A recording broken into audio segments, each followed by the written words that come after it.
पिछली वीडियो में पता नहीं क्या प्रॉब्लम हो गई थी। खैर, हम लोग बात करते हैं बेस कंडीशन की।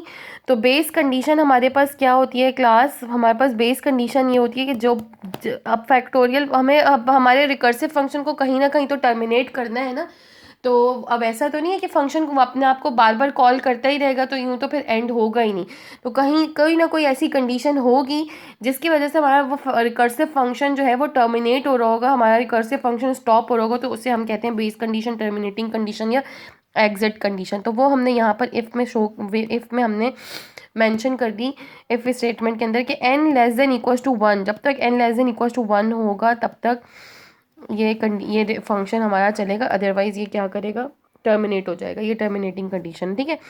रिटर्न कर दे, अगर n less than equal to 1 है तो रिटर्न कर दे 1, एल्स क्या हो जाए, रिटर्न करे n into fact n minus 1। अब जो हम अपने फंक्शन को बार बार रिकर्सिव फंक्शन कह रहे हैं वो कुछ इस वजह से कह रहे हैं, ये देखें यहाँ पर क्या हुआ, फैक्ट n माइनस 1, यानी कि n को मल्टीप्लाई, जैसे कि हमने 3 का एग्जाम्पल लिया कि हमने 3 दिया, n के अंदर हमारे पास 3 है, 3 मल्टीप्लाई बाय क्या हो जाए, फैक्ट 3 माइनस 1, यानी कि ये जो फैक्ट है ये इसने वापस अपने आप को कॉल किया और इंटेजर n की जगह क्या पास कराया, 3 माइनस 1। इस इंटेजर n की जगह क्या पास हो जाएगा, 3 माइनस 1। यहाँ पर ड्राई रन देखिए, इन फैक्ट 3 कॉल किया हमने, ये 3 पास कराया, अगर हमने 3 कॉल किया तो इसने क्या किया, कॉल किया 3 इंटू फैक्ट 2 को, फिर 3 फैक्ट 2 को कॉल किया जब हमने, तो फिर 2 इंटू फैक्ट 1 को कॉल किया उसने, और फिर जाके हमारे पास जब 1 कंडीशन हुई तो हमारे पास क्या रिटर्न हो जाएगा, 1। गौर से देखो यहाँ पर इफ़ की कंडीशन यहाँ पर ट्रू हो जाएगी जब हमारे पास फैक्ट 1 आएगा, n माइनस 1। अब जो ये 1 है ये रिटर्न कर रहा है 1 किसको, 2 फैक्ट को, इस वाले फैक्ट 2 को, इस फंक्शन को रिटर्न कर रहा है 1। अब यहाँ पर जब 1 आ रहा है तो 2 इंटू 1 कितना हो गया, 2।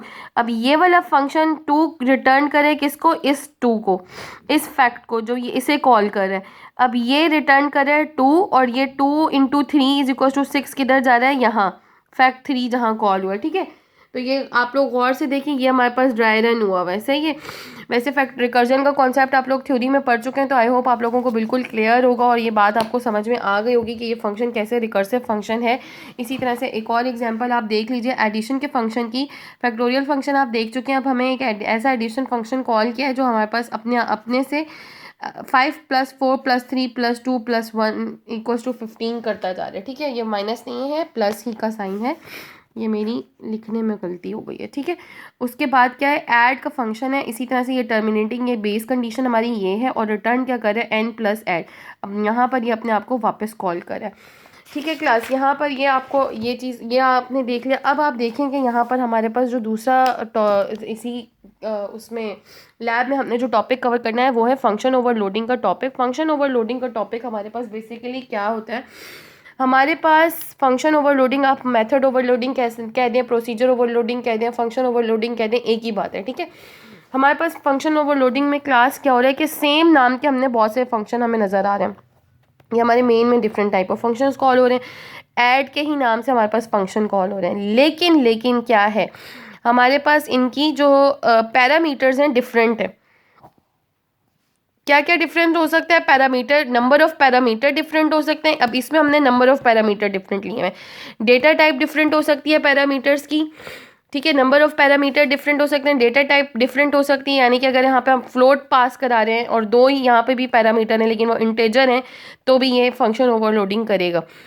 डेटा टाइप डिफरेंट हो सकती है। अब इसमें हो रहा क्या है, इसमें ये हो रहा है कि एक ही नाम के फंक्शन हमें अलाउ कर रहा है वो बनाने के लिए, ठीक है, कंपाइलर, लेकिन क्या हो रहा है, उनके पैरामीटर्स डिफरेंट हैं। अब यहाँ पर देखें, एक फंक्शन बनाया इंट ऐड, उसमें 2 पैरामीटर पास करा दिया, उन दोनों का सम रिटर्न करा दिया। एक बनाया इंट ऐड, उसमें 3 पैरामीटर पास करा दिया, तीनों का सम करा के रिटर्न करा दिया। इधर ऐड हो रहा है, उसमें हमारे पास एक इंटीजर पास कराया और उसमें +1 करा के उसको रिटर्न कर दिया।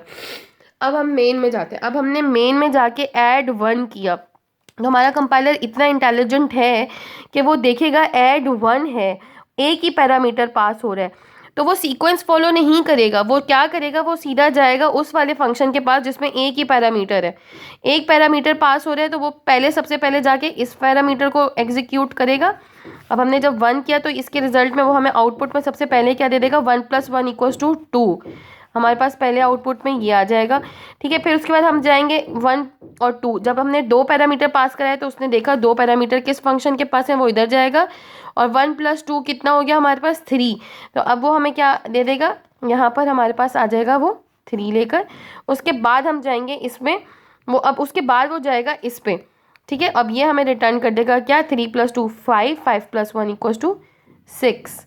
ये हमें रिटर्न कर देगा 6। तो इस तरह से हमारा कुछ मेथड ओवरलोडिंग का टॉपिक है, मेथड ओवरलोडिंग का कॉन्सेप्ट है जो हमारा मेथड ओवरलोडिंग कर रहा होता है। ठीक है, और ये भी आप आई होप थ्योरी में पढ़ चुके हैं तो आपको क्लियर होगा। और बाकी मैं आपको इसके टास्क बताती हूँ अगली वीडियो में।